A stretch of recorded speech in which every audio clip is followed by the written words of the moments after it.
Fermez les yeux une seconde. Essayez de vous rappeler de ce que vous avez mangé à midi. Facile. Maintenant, souvenez-vous de ce que vous avez mangé exactement le même jour, mais il y a 3 semaines. Beaucoup plus dur, non?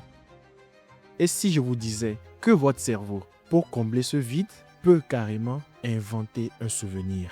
Vous pourriez être convaincu d'avoir mangé des pâtes ce jour-là, alors qu'en réalité, c'était du riz. C'est ça la magie, ou plutôt le piège des faux souvenirs. Et voici un autre exemple. Vous discutez avec un ami d'un voyage en groupe. Il vous dit « Te souviens-tu de quand on a pris ce selfie devant ce parc ?» Vous revoyez la scène dans votre tête. Sauf qu'au final, vous découvrez qu'il n'a jamais eu de selfie devant ce parc. Votre cerveau a créé un souvenir sur mesure juste pour combler le vide. Aujourd'hui, nous allons plonger dans ce mystère fascinant. Pourquoi notre cerveau invente-t-il des souvenirs?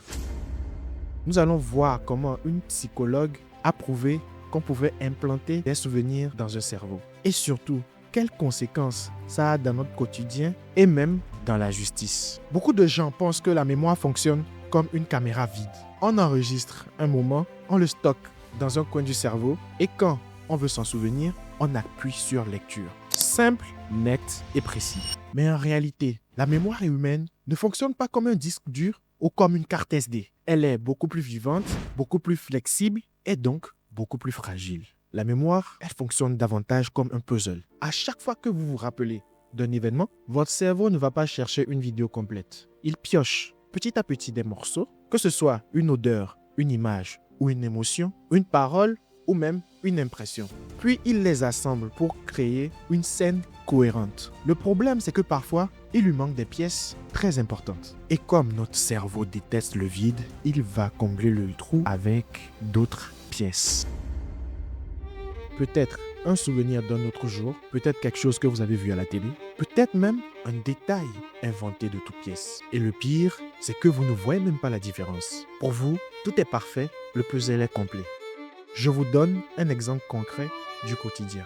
Imaginez que vous racontez un repas de famille.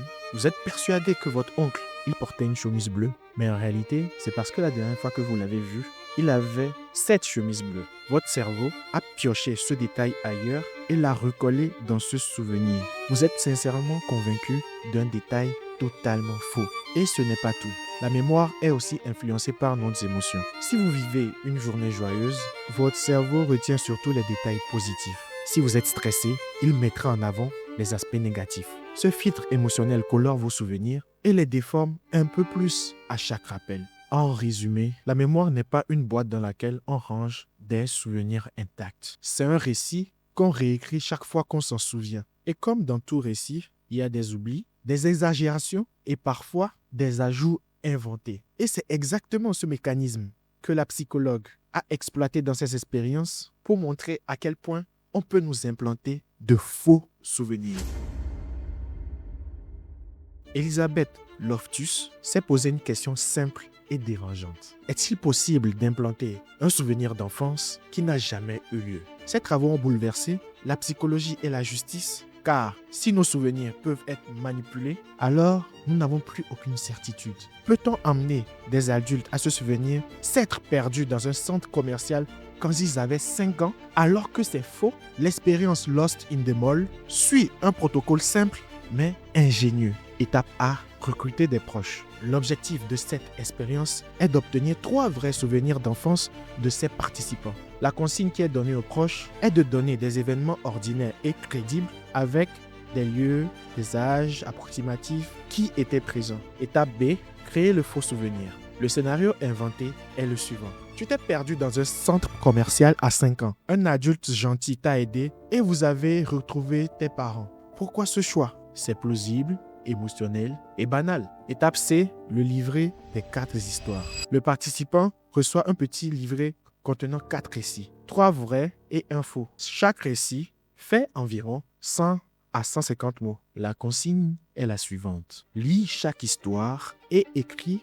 tout ce dont tu te souviens. Si tu ne te souviens pas, écris « Je ne me souviens pas ». Étape D, entretien répété. La première session consiste à demander aux participants de raconter chaque histoire détailler et noter sa confiance. La session 2, quant à elle, se passe environ 1 à 2 semaines plus tard. On relance, on répète les questions et on pousse également à visualiser. Étape E, le débrief final. À la fin, on révèle qu'une des histoires était fausse et on demande aux participants de deviner laquelle.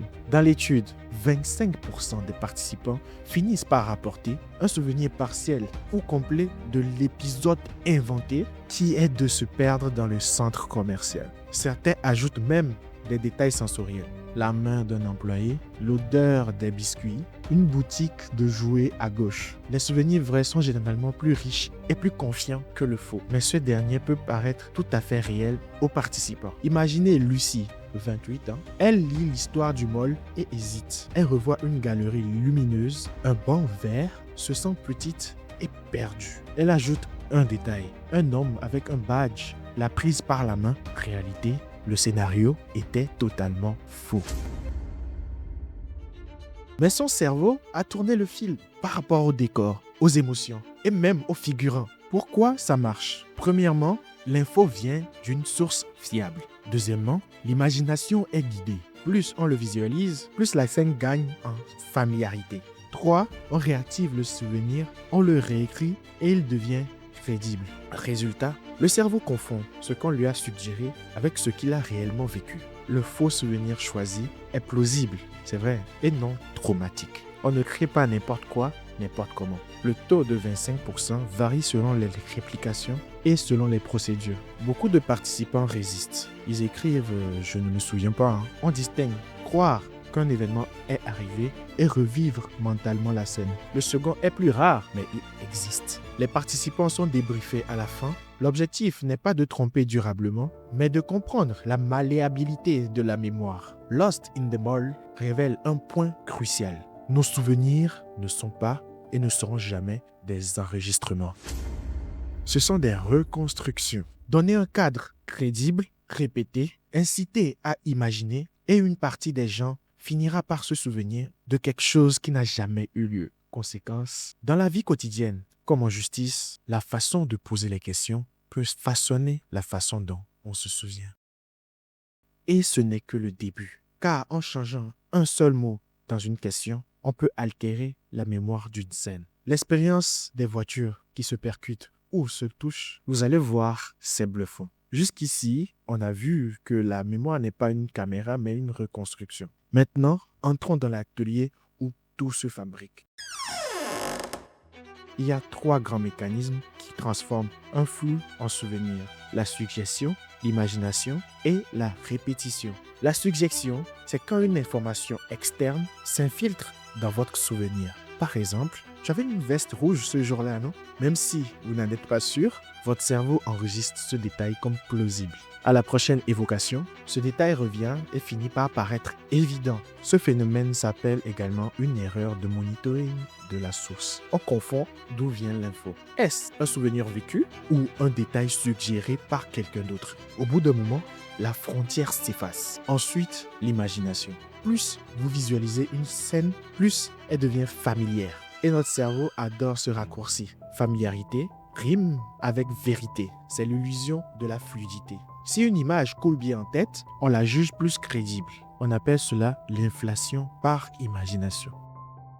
Imaginer un événement augmente la crédibilité de croire qu'il a eu lieu. Votre cerveau n'enregistre pas une vidéo, il stocke des bribes, des odeurs, des angles de vue ou encore une émotion. Quand vous réassemblez, cette mosaïque a l'air vraie parce qu'elle ressemble à un vrai souvenir. Et enfin, la répétition. À force de réentendre la même histoire, votre certitude monte. C'est l'effet de vérité illusoire. Une info répétée semble vraie, même si elle est fausse. Et en mémoire, chaque rappel est une réécriture. On renforce certains détails, on en gomme d'autres. Conséquence, une histoire racontée 10 fois devient convaincante, pas parce qu'elle est exacte, mais parce qu'elle est familière. Pour mesurer l'impact d'un seul mot sur la mémoire, Loftus a montré à des volontaires une courte vidéo d'accident de voiture. Ensuite, elle posait une question, mais avec une variante. À quelle vitesse allaient les voitures quand elles se sont percutées? À quelle vitesse allaient les voitures quand elles se sont touchées?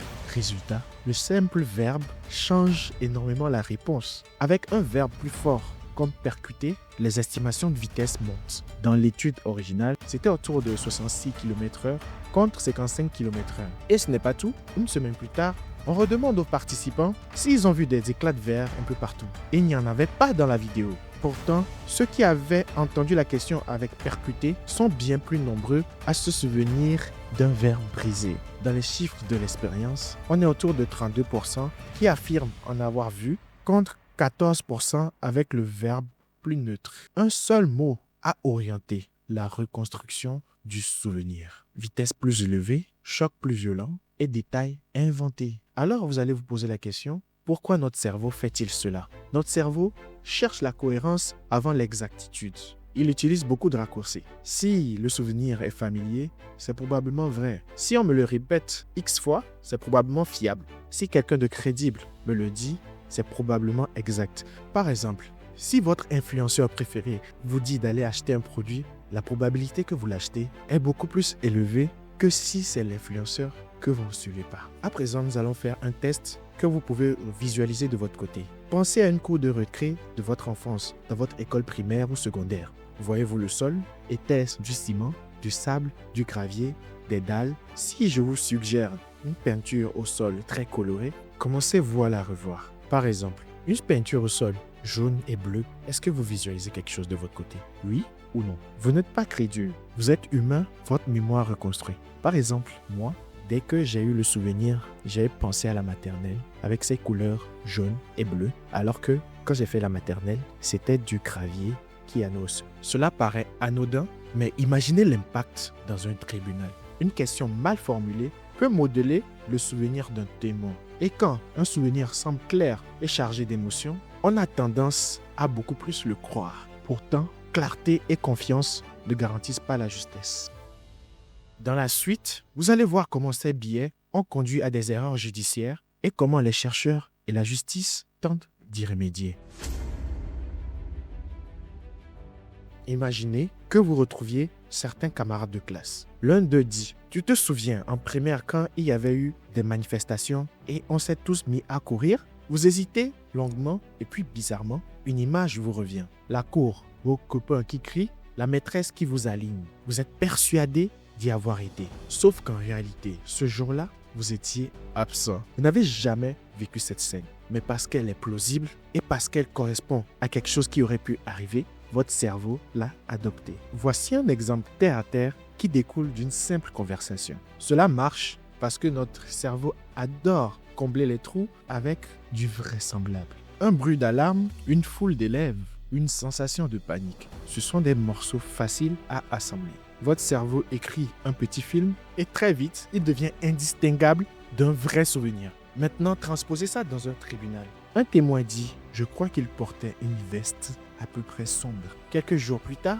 après avoir répété cette histoire, le doute disparaît. J'en suis sûr, ce gars-là portait une veste sombre. Et pourtant, ce détail a été peut-être ajouté par la façon dont on lui a posé la question. Résultat, des personnes sincères peuvent envoyer un innocent en prison simplement parce qu'un souvenir suggéré s'est transformé en souvenir réel. C'est là toute la force et le danger d'un faux souvenir. Ils ne se limitent pas à des anecdotes de cours de récré. Ils peuvent influencer des enquêtes, des jugements et parfois changer le cours d'une vie. Imaginez-vous dans un grand repas de famille. Tout le monde parle à tue-tête en même temps. Votre oncle qui raconte le souvenir du passé de votre père, votre maman qui raconte ce que vous aviez fait quand vous étiez petit à 5 ans et tout. À un moment, votre tante lance. Te souviens-tu il y a quelques années au repas de Noël, quand le gâteau est tombé par terre et que tout le monde a éclaté de rire? Vous cherchez petit à petit dans vos souvenirs et vous finissez par revoir la scène. Le bruit du plat, le gâteau qui s'écrase, les cousins qui rient aux éclats. Vous êtes persuadé d'avoir assisté à ça. Mais voilà le hic. Ce fameux Noël, vous étiez déjà parti avant le dessert.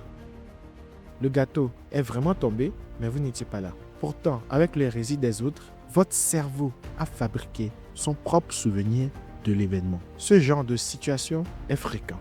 On mélange nos souvenirs avec ceux des autres. On reconstruit la scène à partir des bribes. Les voix, les rires, l'odeur du repas. Et très vite, on se raconte une histoire si claire, si vivante, qu'on oublie qu'on y était pas. C'est exactement le principe des expériences de Loftus. Suggestion plus répétition plus imagination est égal à faux souvenirs plausibles. Alors, si un simple repas de famille peut suffire à créer un faux souvenir, imaginez l'impact dans quelque chose de plus sérieux comme une enquête criminelle. Quand un policier ou un avocat pose une question du type « Vous avez bien vu l'homme qui portait une barbe, n'est-ce pas ?» Le témoin peut finir par ajouter la barbe à son souvenir en disant « Oh oui, le gars là, il portait une lunette noire, il avait une barbe, et une grosse barbe là. » Ouais. Et après quelques jours, ce détail devient une certitude. C'est ainsi que des gens sincères, persuadés de dire la vérité, peuvent envoyer des innocents derrière les barreaux. Ce qui est d'autant plus effrayant, moi je trouve, c'est que les faux souvenirs ne naissent pas que dans les laboratoires. Ils naissent aussi autour d'une table, dans une discussion avec un ami, et parfois, ils changent le cours d'une vie entière. Les faux souvenirs ne sont pas seulement un sujet de labo ou de tribunal. Ça nous arrive à tous, tout le temps. Pensez aux disputes de couple ou de famille. Tu as dit ça? Mais non, je n'ai jamais dit ça, moi. Les deux personnes sont persuadées d'avoir raison. Les deux sont sincères. Et pourtant, il est possible qu'aucun n'ait la version exacte. C'est pour ça qu'on vous dit souvent de ne jamais mettre votre bouche dans l'histoire de quelqu'un, bien d'un couple qui se sont déjà vus nus. Entre parenthèses. Pourquoi? Parce que chacun a reconstruit la scène selon son point de vue, ses émotions, son attention à ce moment-là. Un mot oublié, une intonation différente, et allez, hop, le cerveau complète avec sa propre interprétation. Résultat, deux souvenirs sincères, mais totalement différents. Et ça ne s'arrête pas aux relations personnelles. Ces mécanismes sont aussi utilisés dans la société, parfois volontairement. La publicité, par exemple, adore la répétition. Vous aussi, vous êtes bombardé tout le temps des mêmes publicités tout le temps, tous les jours, des mêmes slogans. C'est ça la manipulation. Très vite, vous avez l'impression d'avoir toujours connu cette marque. Même si le design a changé, même si le message a évolué, votre cerveau reconstruit une continuité qui n'existe pas. Les médias aussi utilisent cette mécanique. Un fait répété en boucle à la télévision ou sur les réseaux devient vrai pour beaucoup de gens, non pas parce qu'ils l'ont vérifié, mais parce que leur mémoire le considère comme familier. Et familiarité rime souvent avec vérité à tort. Parfois, cela donne des anecdotes plutôt amusantes. C'est ce qu'on appelle l'effet Mandela. Des souvenirs collectifs qui sont faux. Un des plus célèbres, c'est le film Star Wars. La plupart des gens disent que Dark Vador dit « Luke, I am your father ». No, I am your father. On le cite partout dans les pubs et dans les parodies. Pourtant, la réplique originale c'est « No, I am your father ». A de Luke. Autre exemple, le logo de Coca-Cola. Certains se souviennent qu'il avait une petite ligne en forme de tiret. D'autres jurent qu'il n'a jamais changé. Mais en réalité, il a été modifié plusieurs fois. Ces faux souvenirs collectifs montrent bien que la mémoire, même partagée par des millions de personnes, peut se tromper. Et le plus troublant parmi tout cela, c'est que plus on en parle, plus le faux souvenir s'ancre. Dans nos disputes, dans la publicité, dans la mémoire collective, les faux souvenirs sont partout. Ce ne sont pas des exceptions. Ce sont des mécanismes normaux de notre cerveau. Et c'est cela qui rend les recherches de Loftus si exceptionnelles. Elles nous rappellent que nos certitudes peuvent parfois être des illusions. Alors, qu'est-ce que nous pouvons retenir de tout cela?